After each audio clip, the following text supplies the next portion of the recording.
સહજાન સ્વામી મહારાજની જય. લક્ષ્મી નારાયણ દેવની, હરિકૃષ્ણ મહારાજની, શ્રી ઘનશ્યામ મહારાજની.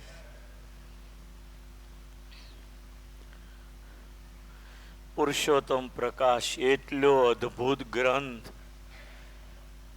એટલો એમાં ડબો ડબ મહિમા ભર્યો. મને ગાવાનું બહુ મન થાય, પણ સારું ગળું તરત તૂટી જાય. એક વિશ્રામ તો માંડ માંડ ગવાય. સમય ઘણો વયો ગયો મારો તો. મહારાજનો મહિમા, અને હાવ સાચું કહું તમને, પછી હું આવતોય ભલે અને તમે હોતોય ભલે, પણ આ સત્સંગમાં જ્યાં સુધી દિવ્યતા નહીં દેખાય ત્યાં સુધી મારો ને તમારો જન્મ અધૂરો છે માનવું. એક વાત યાદ રાખજો કે જેને સ્વામિનારાયણ ભગવાન ઓળખાયા હોય એ જીવ કોઈ દિવસ સામાન્ય હોય નહીં. એટલી વાત તમારે ખાસ ડાયરીમાં લખી રાખવી. હું ઘણીક વાર વિચાર કરું છું, તમારે માટે નહીં, મારે માટે. મને કોનો કોનો અભાવ છે એને ગોતી ગોતીને એના ગુણ ગોતું છું. પણ જેટલા આવી વ્યક્તિમાં ગુણ જોઈએ છે ને એટલું આપણું જીવન વધારે હરખું થતું જાય.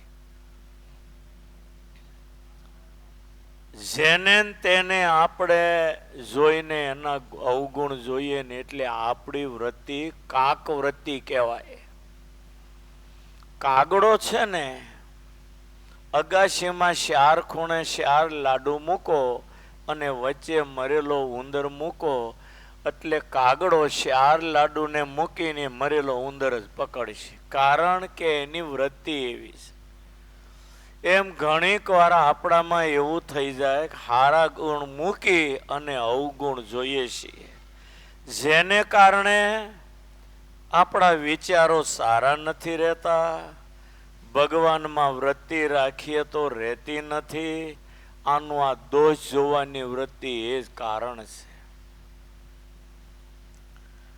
શ્રીજી મહારાજે બહુ કથાઓ સંભળાવી છે. દત્તાત્રેય ભગવાને 24 ગુરુ કર્યા. એ કથા પણ બહુ મહત્વની, સમજવા જેવી છે. જેમાંથી આપણને ગુણ નથી જડતો એમાંથી દત્તાત્રેય ભગવાને ગુણ ગોત્યા છે. એટલે ગુણગ્રાહી બનવું હોય તો દત્તાત્રેય ભગવાનની કથા શીખવી. અવગુણ છે એ બ્લેક છે, ગુણ છે ને એ વ્હાઈટ છે. દીનાનાથ ભટ્ટની આપણે નો કથા સાંભળી. સ્વામિનારાયણનો જ્યાં ત્યાં અવગુણ ગાયલો હતો, ચિત્ત કેટલું ધૂંધળું કાળું થઈ ગયું હતું.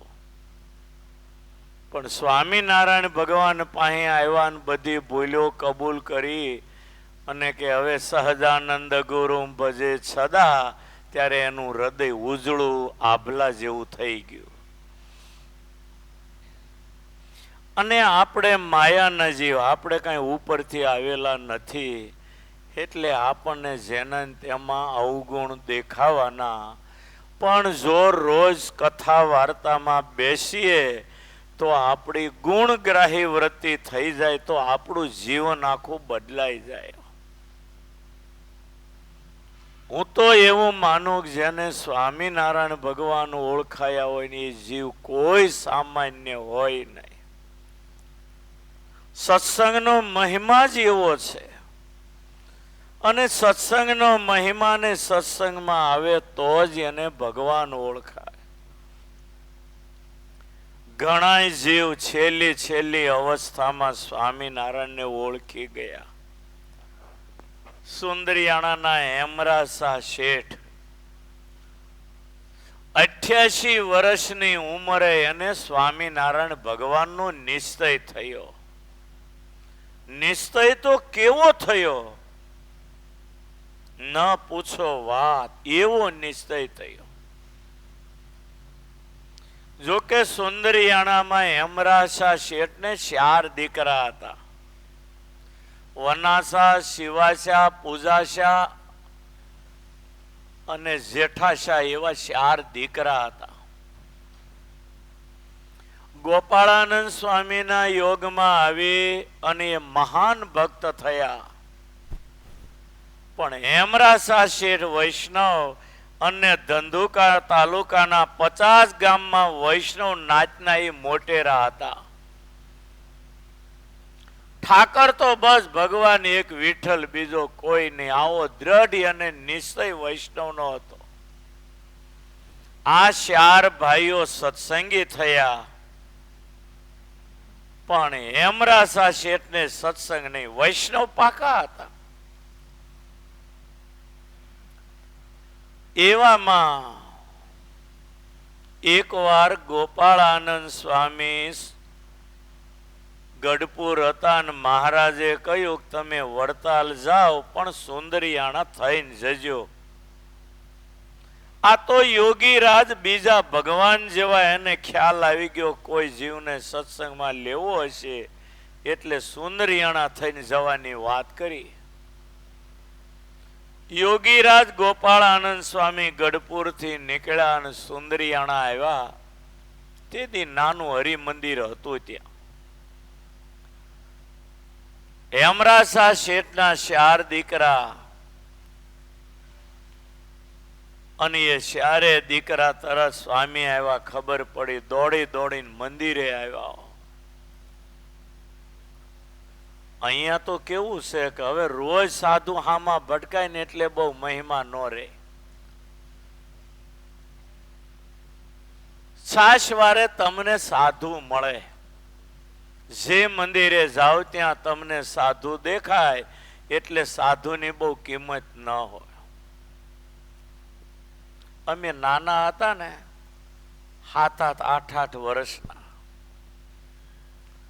ગામમાં સાધુ આવવાના ને 2 દી પહેલા વાતું થાય, સ્વામી આવવાના, સ્વામી આવવાના. ત્યારે અમને કાંઈ ખબર ન પડે. નાના આવ્યા તો કૂદાકૂદ કરીએ, સ્વામી આવવાના, સ્વામી આવવાના. અને સ્વામી આવે ને ત્યારે રસ્તામાં ધૂળમાં દંડવટ કરીએ. સ્વામી પરાણે રોકે ને ત્યારે બંધ થઈએ. અમે છોકરાઓ નહીં, વડીલો પણ એવું કરતા. જ્યાં સાધુને દેખે ત્યાં ધૂળમાં દંડવટ કરવા માંડ્યો. હું નાનો હતો ને, કહી દઉં લ્યો ને, યાદ આવ્યું એટલે. હું નાનો હતો, લગભગ 8 વર્ષનો હશે કદાચ, કે કદાચ 8 કે 9 વર્ષનો હતો. અને ગામમાં સંતો આવ્યા. જોકે મને ગામમાં પૂજારી બનાવી દીધો હતો. ધોતિયું લાવી દીધું, ધોતિયું પહેરી અને ખેસ્યો ઓઢીને રોજ મંદિરમાં હવાર હાંજની આરતી કરતો. 8 થી 9 વર્ષનો કદાચ હશ. પેલું ચોમાસામાં શું છે, પૂજારીને ખેતીનું કામ હોય, ન આવી શકે ને એટલે મને હોંપેલું. અને તેથી ઘરેથી 2 પૈસા 5 પૈસા વાપરવા આપે એટલે બપોર સુધી કૂદાકૂદ કરીને ઘણા દેખાડીએ આપણે. તે મને એ કોઠારીએ 2 રૂપિયા આપેલા, તારે સેવા કરવાની છોકરા. એ લાલ નોટ ત્યારે 2 ની આવતી. તે મેં કેટલા લોકોને એ નોટ બતાવી છે. અને રોજ આરતી કરું. એવામાં સ્વામી આવ્યા. એની દશમસ્કરની કથા સાંભળીને ત્યારે એમ થયું સાધુ થઈ જવાય.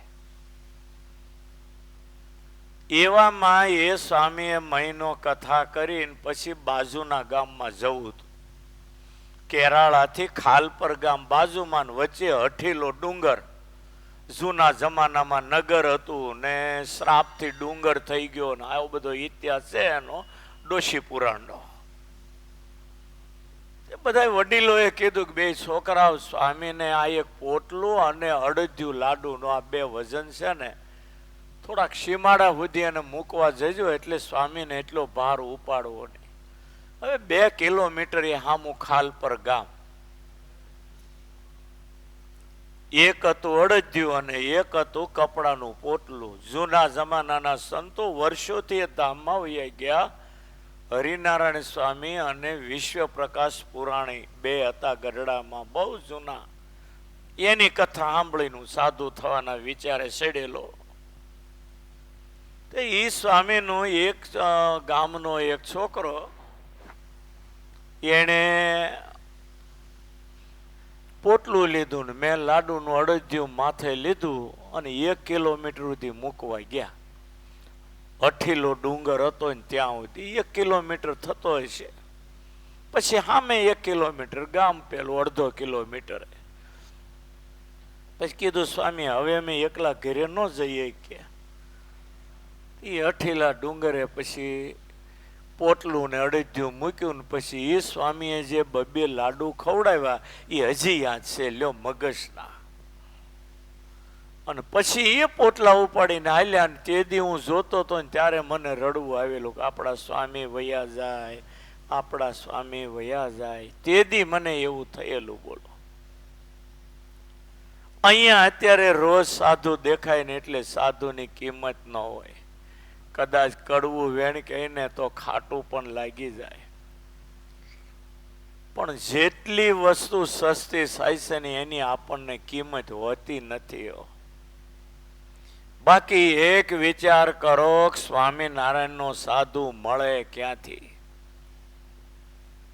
સ્વામિનારાયણ ભગવાન બોલ્યા કે જગતનો જીવ મારા સાધુને એકવાર જમાડે તો મારે એના ગુના માફ કરીને એ જીવને મારે મારા ધામમાં લઈ જાઉં. ઈ સ્વામી અરે હું ગઢડા સાધુ થવા જવાનો હતો, પણ કે મારે બાજુના ગામમાં હજી 2 દી રહેવું, પછી તું આવજે એટલે ત્યાંથી વહી જઈશ. મેં કીધું રજા મળે એમ નથી, તમારે સટકીને આવવાનું છે. સારું થયું એવું કે ઘરેથી સટકીને વયો ગયો બાજુના ગામમાં ધાર ગામે. હવે ત્યાં મંદિરની અડોઅડ પૂર્વાશ્રમના મામાનું ઘર. સ્વામીને મેં કહ્યું હાલો ભાગ્ય જરા કે પકડી જાય નહીતર મને મારી. મારે હજી 2 દી રહેવાનું છે. મેં કીધું લે હાલે, ઘડો ફૂટી ગયો. મેં કીધું તો મેં કીધું સાંજ સુધીમાં મને મારીને પકડીને લઈ જાય. પછી પાછો ઘરે વયો ગયો. પછી ધાર ગામેથી ત્યાં ખબર પડી કે તમારો છોકરો સાધુ થવા જવાનો હતો ને પાછો ઘરે આવી ગયો. એટલે ઘરે બધાને ખબર પડી કે હવે આને કે રખાઈને હીરા ગામમાં મોકલી દઈએ. એટલે બીજાની હારે 15 મહિના બંધણી મન ધકેલી દીધો. કે પણ સુરતમાં આવીને જદા ખાડીમાં એક ભાઈને ત્યાં 15 મહિના બંધણી રાખ્યો મને. રોજ સવારે વહેલો 5 વાગે જગાડી કે જા, એટલે હું મંદિરે વયો જાઉં. કારખાના તો 6-7 વાગે હોય. પણ 15 મહિના પૂરા ન થયા ને પછી ત્યાં ઝઘડો થયો, નીકળી ગયો. પછી પ્રાઇવેટ એકલો રહેતો હતો. રોજ મંદિરે રામપુરા રહું. એમાં વડતાલના શાસ્ત્રી શત્રુભુદાસજી આવ્યા. અમારું 8-10 જણનું મંડળ હતું જોવાન્યા. એની કથા સાંભળીને બધા ખુશ થયા. રામપુરા મંદિરના જૂના સભા મંડપમાં એક ગારિયાધરના રણછોડભાઈ હતા, છાપરીના એક નટુભાઈ હતા, અને પાટોબરાના લલુભાઈ. એ બધી અમારી મંડળી કથા બહુ સારી સાંભળીને બધાએ નક્કી કર્યું કે આ ભગતને એકને આપણે સાધુ કરવા મોકલો. બધાએ હવા ભરીને મને મોકલ્યો. એને ન્યાય રજા વગર ગયો. ન્યાય માથાકૂટ બહુ થઈ, પણ છેલ્લે બધું ઠરી ગયું, હરખું થઈ ગયું. પણ કહેવાનું કે સાધુ છે ને એ બહુ દુર્લભ છે. બહુ જન્મના પુણ્ય હોય ને તો તમારું પગથિયું સ્વામિનારાયણના સાધુ ચડે, પછી આશીર્વાદ આપવા આવે કે લખણી કરવા આવે. તમારા બહુ જન્મના પુણ્ય હોય ને તો સાધુ ઘરે આવે. હા, તમને કહ્યું એટલે સાધુનામ દર્શનમ પુણ્યમ તીર્થભૂતા હિ સાધવ. દ્વારકાધીશે ઉદ્ધવને કહ્યું છે, સાધુ નામ દર્શનમ પુણ્યમ તીર્થ ભૂતાઈ સાધવ. સાધુનું દર્શન એ પુણ્યને વધારનારું છે, અને સાધુ જ્યાં પગલા પાડે ત્યાં તીર્થો ઊભા થાય. હા, તમે જુઓ ને અથાણા વાળા સ્વામીના પગલા પડ્યા, તીર્થ થયું નહીં. અહીં હતું હું, અહીં ગટર હતી, ગટર ને ગંદવાડો હતો, અને સામે રહેનારા બધા છે ને અડધી અડધી કિંમતે મકાનો વેચીને વહી ગયા. એટલો ગંધાતો ગંદવાડો. તેથી મેઘપુરનો કરશનભાઈ અહીં રહેતો, મારી પધરામણી કરાવેલી, અને ભેટમાં મને છે ને ઓલી પટ્ટી પાથરવાની આપેલી. વડતાલ બધા આવે, આપણે આસને જમાડતા ને, એટલે એને એમ કે સ્વામીના પટ્ટી કામ લાગશે. અહીં મને જમવા બોલાવેલો તેથી, જોકે એ બધા ખાલી કરીને વૈયાઈ ગયા. ગુરુના પગલા પડ્યા તો અહીંયા તીર્થ કેવું થયું તમે અત્યારે જોવો છો ને. કુંડળની અંદર ઝાડવા સિવાય કાંઈ નહોતું. જ્ઞાન સ્વામીના પગલે આજે કુંડળ કેવું તીર્થ બન્યું. તમે બધે નજર કરો. કાઠિયાવાડમાં કહેવત છે ને, જે ખેતરમાં બકરા મૂતરે એ ખેતરમાં પાક હારો ઉતરે. આવી કહેવત હતી કાઠિયાવાડ. એટલે ભરવાડના બકરા ખેતરમાં બેહારે, સત્વ વાળી માટી થાય ને એટલે. એમ જ્યાં સાધુના પગલા પડે ત્યાં તીર્થો ઊભા થાય. ભક્તિ માતાને જ્યારે શરીર છૂટવાનું હતું ને, ત્યારે ઘનશ્યામ મહારાજ પગ ચંપી કરતા હતા. કલાકો ગણાઈને એવી સ્થિતિ ભક્તિ માતાની હતી. ઘનશ્યામ મહારાજ પગ દાબે, હુતા હુતા માએ જોયું ને તો વૃંદાવન વિહારી રૂપે દેખાય. મોરલી વગાડે, બાજુમાં રાધાજી અને ઉદ્ધવજી, નંદ સુનંદ પાર્ષદોએ સહિત દર્શન થયું. થોડી વાર થયું તો નરનારાયણ દેવ રૂપે દેખા.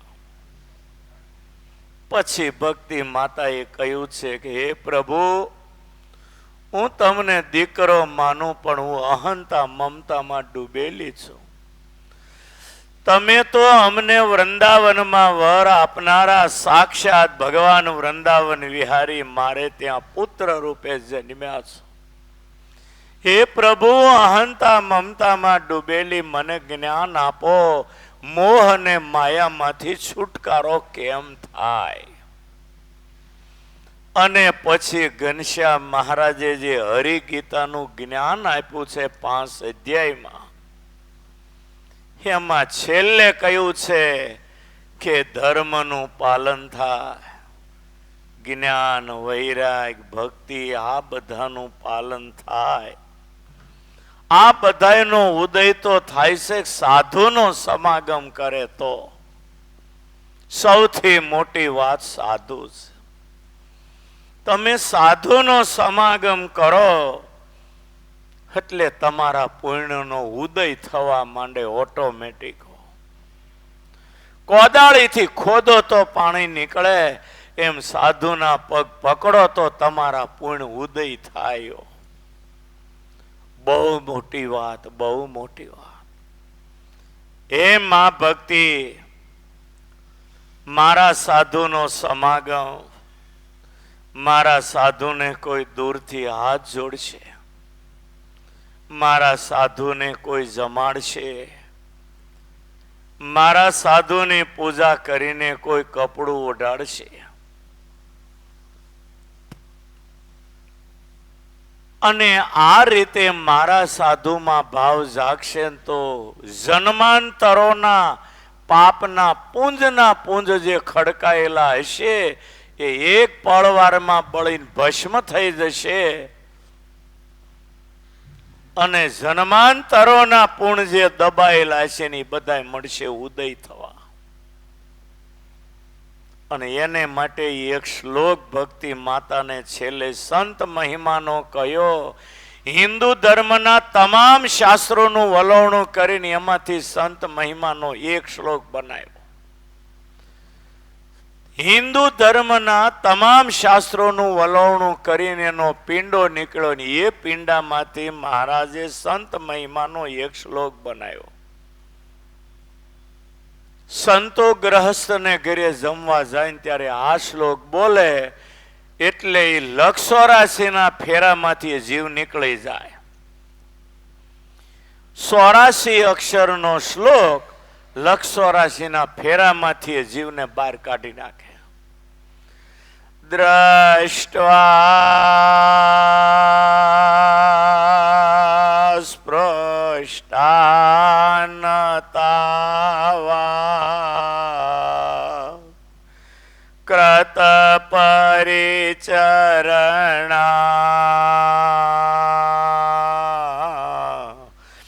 ભોજિતા પૂજિતા 21 અક્ષર થયા પહેલું પાદ. પ્રોક્તા સદ્ય પુંસામ ગૌગા બહુજને જનિતા જ્ઞાન્તિ વૈ સમૂલમ 42 અક્ષર થયા. પ્રોક્તા કૃષ્ણેન એવા નિજ હૃદય સમા યત પદે તીર્થ જાતમ 63 અક્ષર થયા. તેશ્યા માતા પ્રસંગા કિમિહાનનો સતા દુર્લભમ શ્યાન મોક્ષ 84 21 ચોકુ 84 અક્ષર થયા. પ્રોક્તા કૃષ્ણ એવા શ્રી કૃષ્ણ ભગવાનને ઉદ્ધવને એવું કહ્યું છે સાધુ નામ દર્શનમ પુણ્યમ તીર્થભૂતા ઈ સાધવ. પ્રોક્તા કૃષ્ણ એવા નિજ હૃદય સમા ભગવાને કહ્યું છે સાધુ મારા હૃદય સમાન છે અને હું સાધુના હૃદયમાં છું, સાધુ મારા હૃદયમાં છે. નિજ હૃદય સમા મારા હૃદય સમાન યત પદે તીર્થ જાતમ મારા સાધુ જ્યાં પગ મૂકે ત્યાં તીર્થો ઉભા થા. તે શ્યામ માતઃ પ્રસંગા તે માટે હે માતા તે શ્યામ માતઃ પ્રસંગા તે માટે હે માતા એવા મારા સાધુનો જેને પ્રસંગ થયો, યોગ થયો, સહવાસ થયો, કિમિહનનું સતામ દુર્લભમ શાનમુ એ વ્યક્તિને આ દુનિયામાં પછી કોઈ વસ્તુ દુર્લભ રહેતી નથી. લ્યો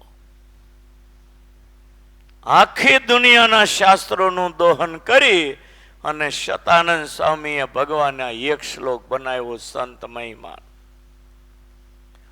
આ શ્લોકને ભગવાન આગળ ગાવને એટલે ભગવાન બહુ રાજી થાય. કેમ?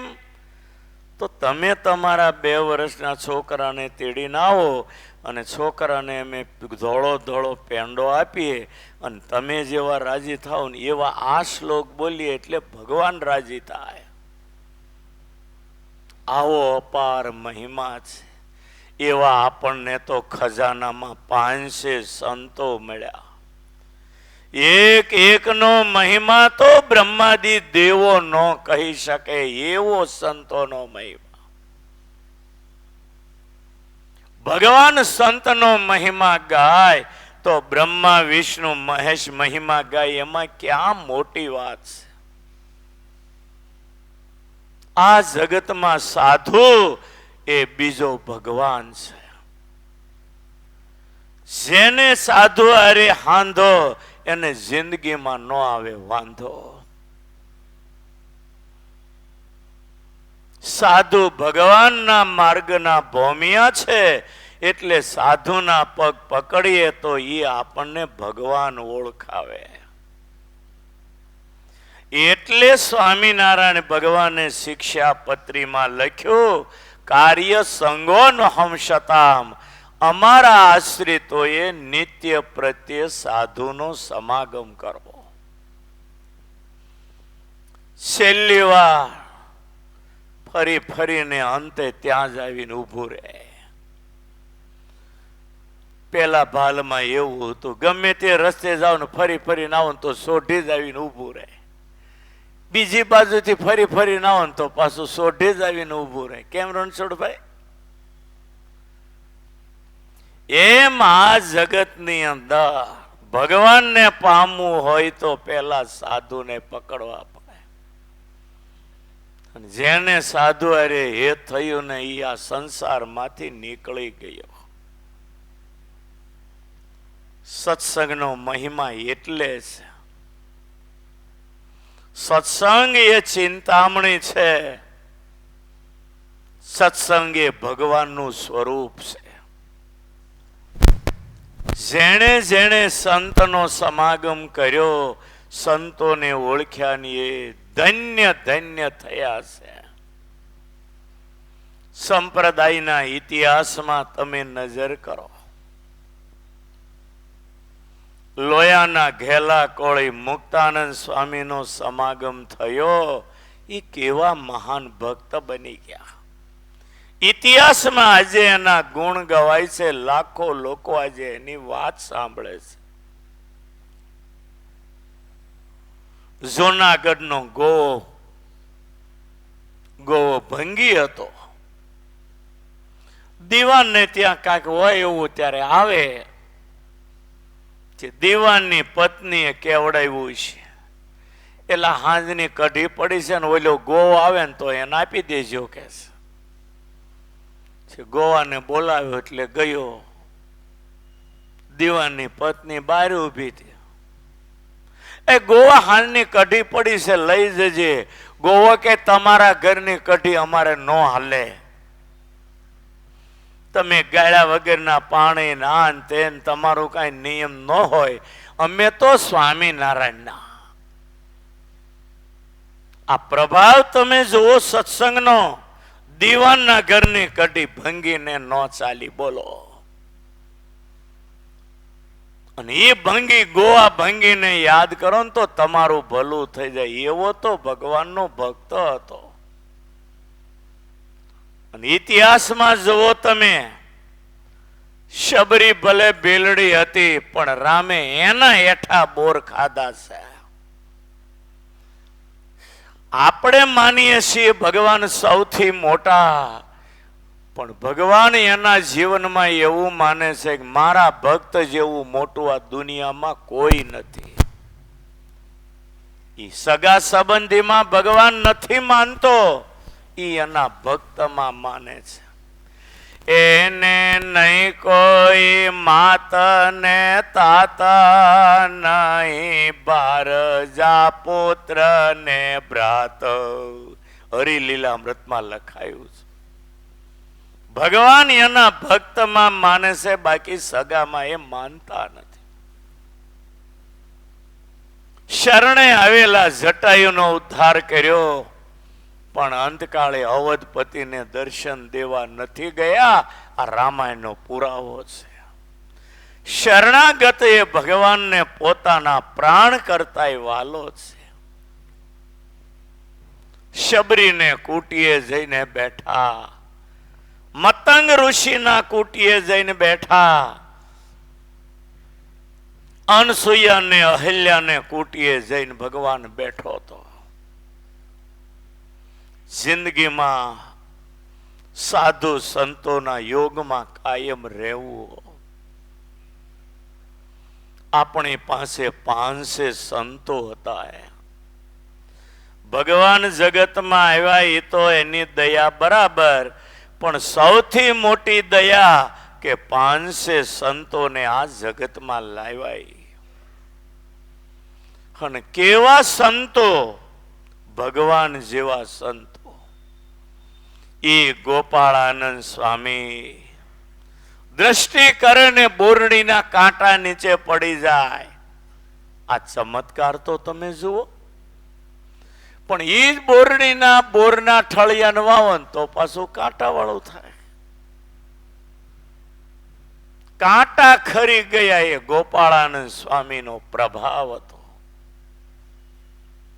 વ્યાપકાનંદ સ્વામી મારવાડમાં ગયેલા. એ ગુણ બુદ્ધિ વાળા જોઈને બ્રાહ્મણે ઘરે જમવા આમંત્રણ આપ્યું. વ્યાપકાનંદ સ્વામીને કહ્યું કે મારે ત્યાં જમવા પધારજો. એટલે કઢી ખીચડી બનાવી છે. રસોઈ બનતી હતી.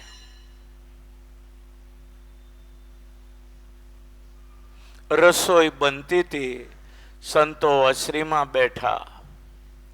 એવા મોટો પટારા કબાડ જેવું છે ને એની ઉપર નાના બબલાને હુવડાવ્યો.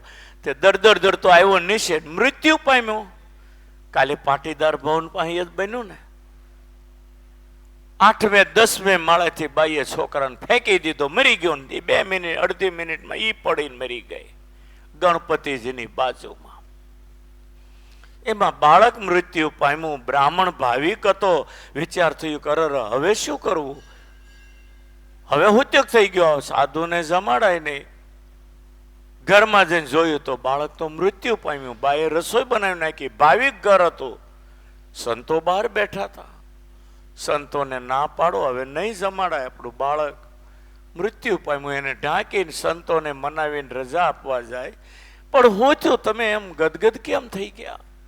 તાહુડાવી ગયા. સ્વામી મારું બાળક પટારા ઉપરથી પડીને મૃત્યુ પામ્યું. રસોઈ થઈ ગઈ પણ હવે તમને નહીં જમાડે. અરે પણ એમ નો બાળક મરાય, લાવો જ ખરા. કે નહીં સ્વામી નહીં લેવાય, મૃત્યુ. અરે પણ લાવો. ગોદરીમાં વીંટીને લાવ્યા. અને સ્વામી આમ નજર કરીને આમ મચ્છર ઉડાડે એમ હાથ કર્યો. જીવ ક્યાંક બીજે જતો છે એની બાળકમાં નાખી દીધો. બાળક ગુગવાટા કરવા માંડ્યું. અને એને થોડીક પ્રસાદી ખવડાવીને સ્વામી પણ જમ્યા. બ્રાહ્મણનો ઉદ્ધાર કરી દીધો. આ સ્વામી નારાયણના સાધુ. એ ગોપાળાનંદ સ્વામી, વ્યાપકાનંદ સ્વામી, એક એકના ઇતિહાસ જવો. આપણી અકલ કામ નો કરે. પાલા ભક્તો બ્રહ્માનંદ સ્વામીની વાત હાલે પણ આપણે બીજે રવાડે ચડ્યા. પણ સમજવા જેવું તમને કહું છું ખાસ. છતાંય આપણે બ્રહ્માનંદ સ્વામીનું હજી મૂળીનું થોડુંક હાલે ને કાલે